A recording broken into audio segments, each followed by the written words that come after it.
This is a podcast produced by Visioneers Norway.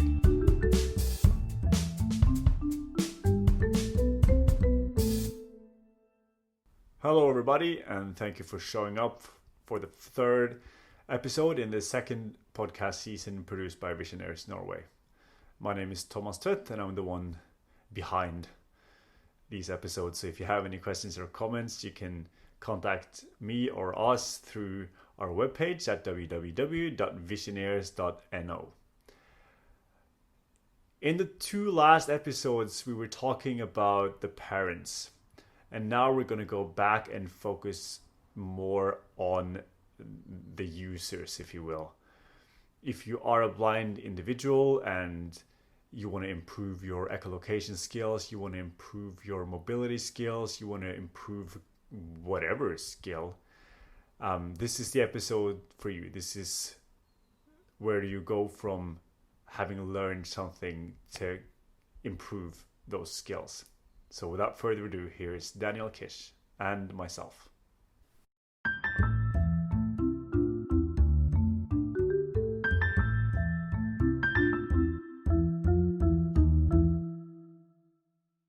So let's say that I've been to one of your workshops. I've learned how to click. I've started to using a long cane. I might have even listened to the podcast series I created myself, and I want to carry on. You know, I want to improve my skills. Where do I go from there? I mean, I guess you're not available for everyone 24/7 to give instructions. So what can I do on my own as a blind individual? Again, I tend to go principles, theory, practice. Yeah. So we'll talk about the principles of that. So pretty much getting good at anything requires three steps or three conditions. The first is motivation. You have to want to. Mm. So what's the want? What's the need? What's the desire? What's the drive? Mm. So want to. Just decide how much you want to. Mm. And maybe why. Is it freedom? Is it independence? Is it dignity? Are there particular things you want to be able to do, like sports or a certain job, or to be able to travel, or to be able to take better care of your kids maybe, or run errands, be better able to handle one's home. You use echolocation for anything. You use our skills of navigation and freedom of movement for everything. So what is it that you want to do and why?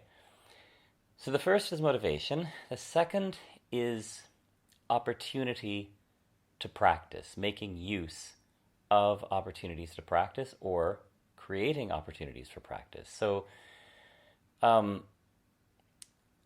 how do we apply those skills? You can't refine skills without practicing skills. Yeah.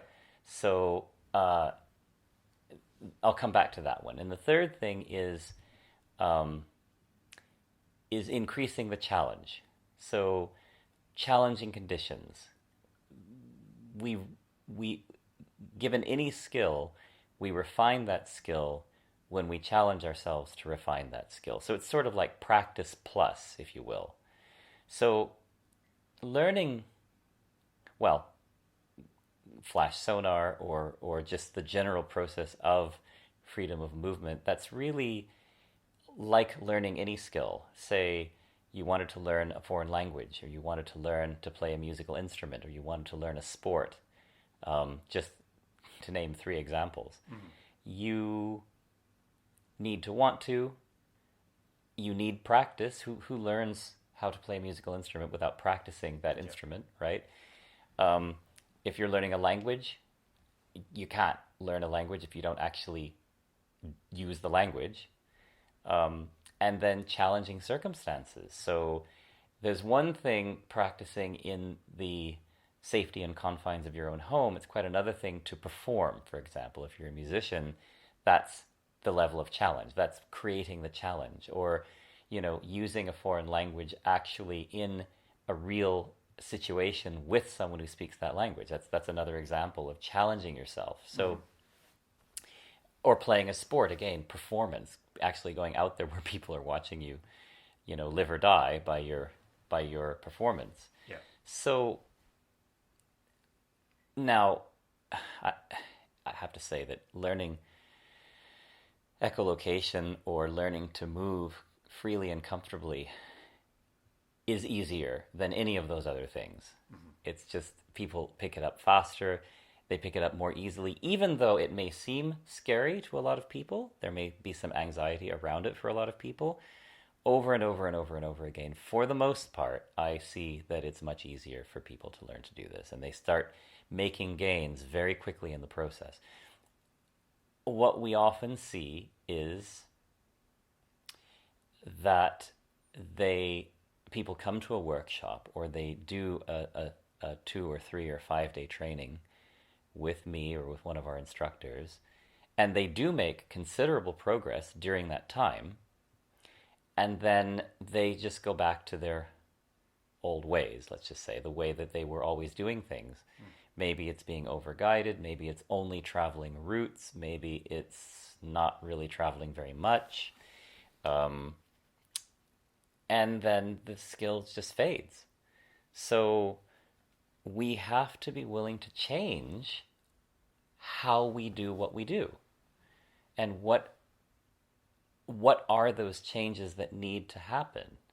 So if I'm learning a foreign language, and which I've had to do, I made certain changes besides taking an hour or two every day to practice the language in the comfort and confines of my own home. When I was learning Spanish, I had to go down to Mexico to do workshops. I had friends, and I instructed them to only communicate with me in Spanish. And that became a thing for me. When I was doing music, it was the same thing. I was a stage performer at one point in time, and I signed up for pretty much every performance I could find. And when I began doing musical theater, I mean, that was quite challenging, because not only am I singing, I'm also choreographing, I'm dancing, I'm acting, I'm on stage. I mean, talk about many layers. So yeah.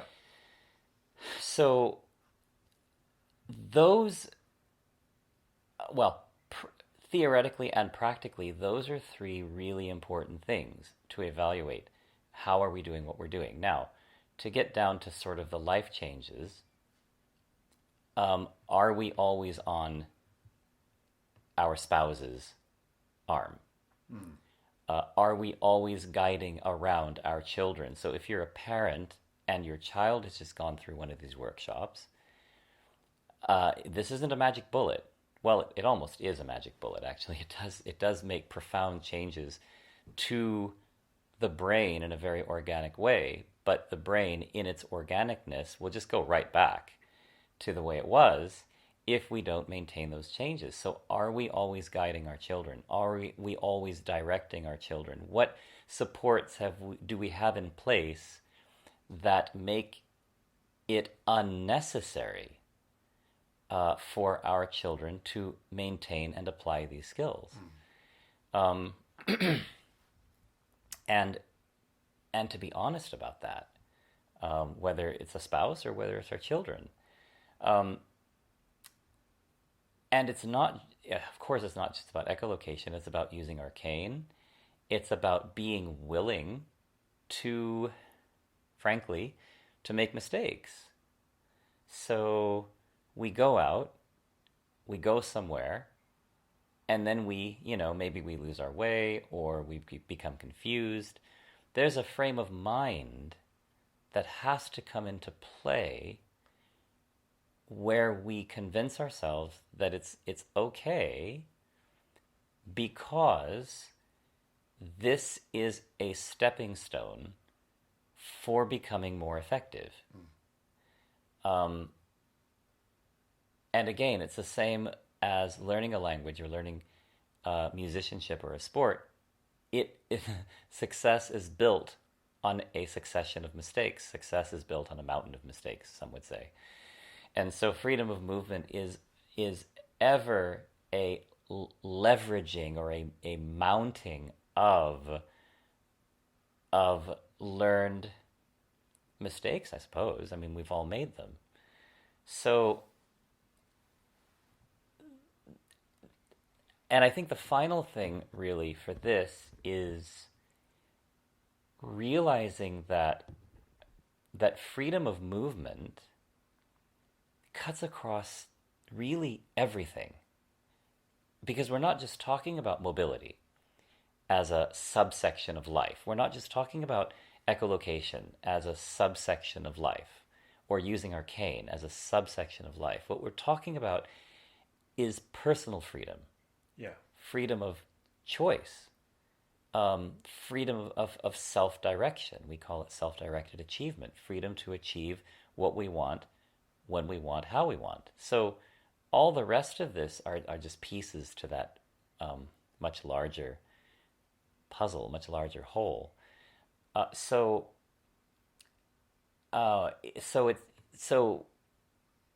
think many of us sort of compartmentalize mobility because we think mobility. Oh, I went out for mobility. Yeah. I have a mobility instructor.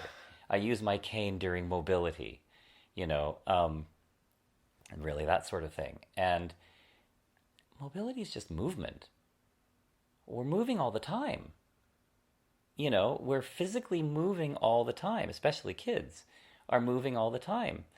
And the whole process of managing our lives is, in one form or another, all about movement.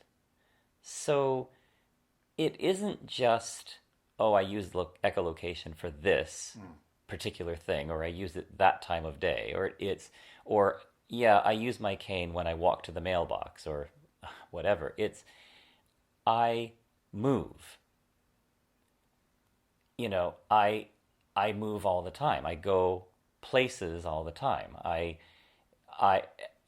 And beyond even that, if we want to look at it from a brain perspective, the mechanisms in our brain that are connected to and allow for freedom of movement cut across the whole brain. It's a whole brain thing.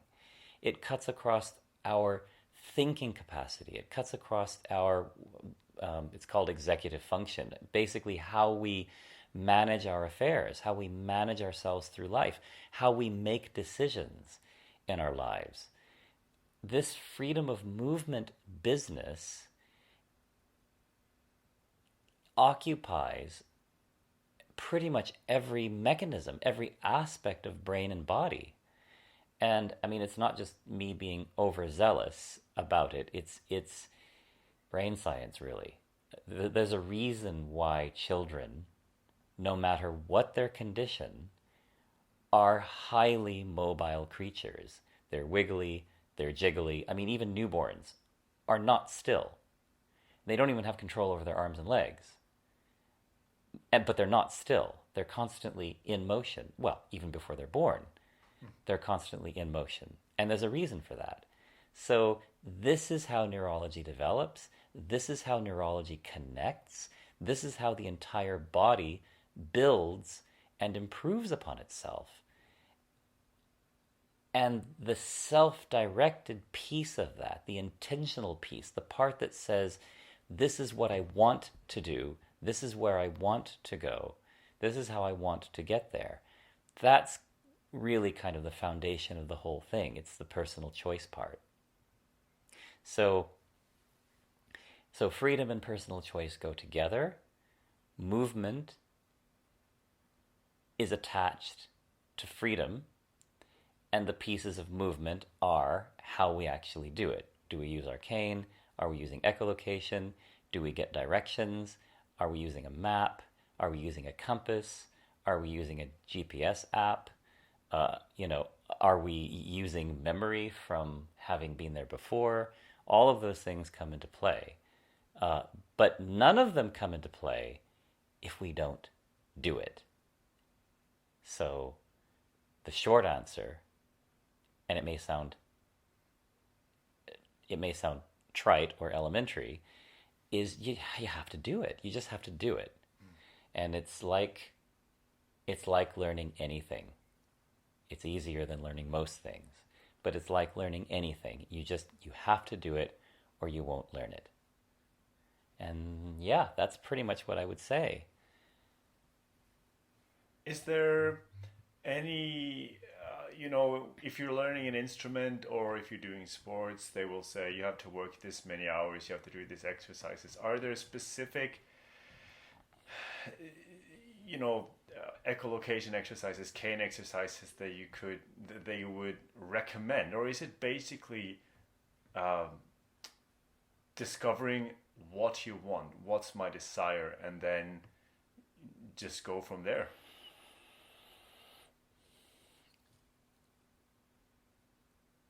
It can be both. I mean, the most important thing, I think, is the internal motivation, or if you're a parent, finding a way to motivate your child. Well, finding your own internal motivation as a parent. How much freedom do you want for your child? That's for us parents to decide until our children become of age. How much freedom do we want for our children? And then to kind of act accordingly. But that said, you can teach yourself. You can, anyone who plays a sport will do that. They'll put in the time. If it's basketball, you see them out by the hoops. And they're practicing and practicing and practicing. And maybe they're practicing alone, but they're still practicing. Same with an instrument. Anyone who plays an instrument will spend time rehearsing on their own. So you certainly can put in that time. I certainly did as a kid. I enjoyed mapping out neighborhoods. So I didn't think of it as I'm practicing. I didn't think of it as I'm rehearsing my mobility, but I enjoyed going out and mapping out neighborhoods. Maybe I needed a life. But I liked that. I liked going for walks, and for me, it was just a fun exercise to work out how all the streets fit together, where they went, how they joined. And of course, down the road, it paid off in many different ways. Becoming a mobility specialist, well, the bar was set quite high because I was the first blind mobility specialist. So in a way, people are wondering, is this even going to work? I put in a lot of time to make it work. And so I used to practice with my fellow classmates. We'd go out and we would get extra practice. I would get extra practice instructing them. They would get extra practice under the blindfold.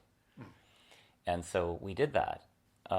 So we had one student who wanted to become an instructor, but he wanted to master echolocation first, of course, and he didn't have access to us because we just weren't in his part of the world, and he emailed me, and we just didn't have a schedule to go there. So he looked up my writings.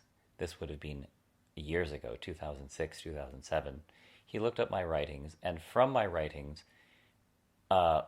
he created his own program.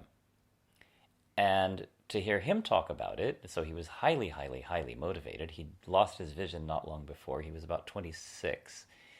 And to hear him talk about it, he would practice for hours every day. And he designed obstacle courses. And then he would practice going through these obstacle courses faster and faster and faster. And then he would choose environments, and he would test himself, by going through these environments. And he just developed his own program based on my writings. Now most people don't do that, but you can. And if you've been to one of our workshops or one of our trainings, you can, with deliberation, you can set yourself those challenges. I taught myself how to hike that way. So I started out simple. I chose a trail that I knew was simple. And I went only as far as I knew I would be able to get back. And then I would go further and further and further. And then I would try new things. I used to practice stream crossings. Okay, here's a stream. It's very simple, but the next one's harder, and the rocks are further apart, and it's deeper, etc., right? So I set myself my own program to practice hiking so that I got better at it, so could do it more quickly, so that I could do it more, so that I could feel more secure about it, and until such time as I kind of feel like I could hike anywhere and not worry about a thing. So it comes back to, yes, what is your motivation? But then, yes, you can and probably should make some decisions about how you want to develop those skills. And probably when you set yourself more and more challenging skills or activities, the day-to-day activities are probably pretty easy. I think the summary would be motivation, practice, challenge, and then intentionality. What specific activities or situations can you put yourself in to improve upon your skills?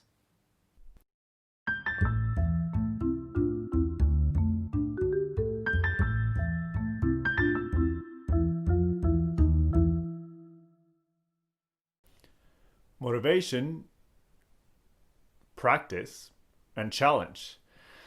The 3 steps on the way to becoming a master echolocator. Briefly here at the end, I want to give you 3 examples of what I've been doing myself when it comes to improving my skills with the cane, with echolocation, with getting around, basically.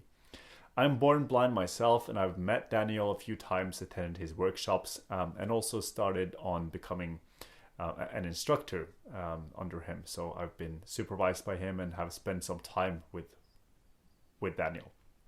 But mostly, I've worked on my skills all by myself because Daniel isn't around all the time. So 3 examples. Before I do that, though, I'll just share quickly with you as well. In my opinion, when it comes to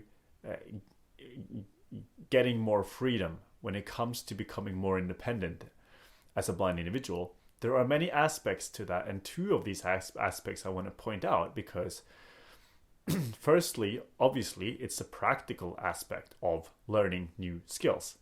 It's a practical aspect and it has to be done. If you want to get better at using the cane, you need to use the cane. Secondly, there is another aspect, which is the social aspect, which I think is important to keep in mind if you're, stepping up and say that I want more freedom. Because in my opinion, or in my experience, when I've been, for instance, not wanting to be guided so much any longer, obviously, practically speaking, I need to be able to take care of myself. Like I need to be able to walk on my own, practically. But also, from a social point of view, I've had to say no to people that I've been guided by all my life. And that takes a bit of courage. Wanting freedom, wanting independence, requires a bit of bravery. It requires a bit of courage. And I just wanted to point that out because when it comes to challenge, which is the 3rd point that Daniel mentioned, just make sure that what you're challenging yourself with is manageable. It should be challenging, but it shouldn't be too challenging. It shouldn't be too practically challenging, or socially it shouldn't be too challenging either. So just keep that in mind. Anyway, back to my 3 back to my 3 points, to my 3 examples. Firstly, what I've done a lot, and I've done this both alone and with another blind person that I know. We've worked on echolocation, and then we've taken one is sitting down, second one is standing behind, and then using different objects such as books, cell phones, paper, clothing, all kind of relatively small or relatively bigger objects, and then the one person standing behind the other one is placing the object in front of the person, and then we click at it and try to the best of our ability to describe what we're hearing. Is it flat?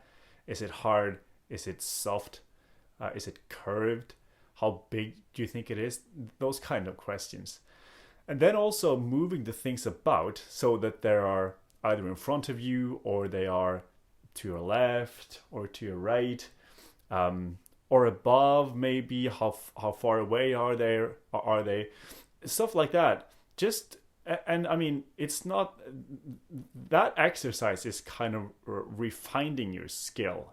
It's kind of like when you zoom in kind of skill, because obviously if you're walking on the sidewalk, you're not going to stop for a long time necessarily to look at things, but then it will give you it's just going to help your skill. So that is one thing, trying to name and give certain name certain aspects of the thing that you're hearing. That's the one thing.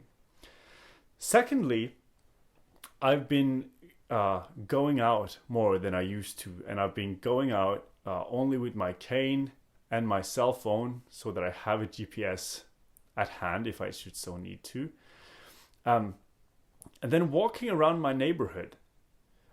And it sounds ridiculous, but every time walking farther away from my house, I using roads that I usually haven't been using.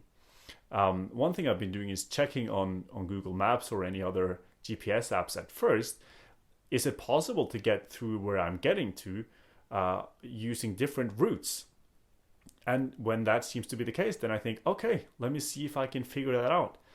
And slowly through that process, day by day, week by week, I've been covering more and more of my neighborhood, discovering how roads are connected, and how to get from A to B in different ways.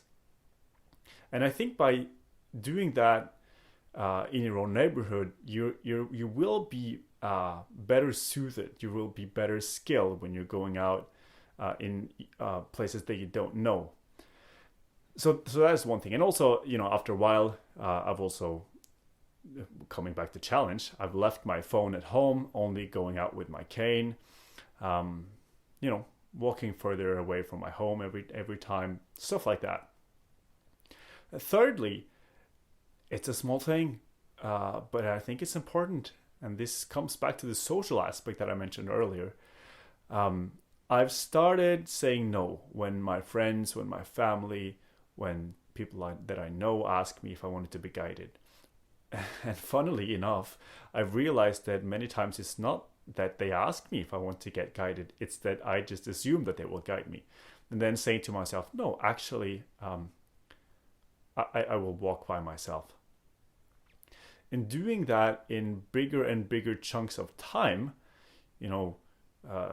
if you need to start only walking by yourself for 10 seconds, and then increasing 20 to 30 seconds to a minute to 10 minutes to 30 minutes to 1 hour, whatever it takes to challenge you enough, but not too much. And what I've found that, yes, sometimes it's quicker if I'm guided, but most of the time it works very, very well. And I see that people that I used to think that, they want me to be guided. But I've also seen that, maybe that's not so true. Maybe it's just that I thought that they thought that I wanted to be guided. So it all comes back to me.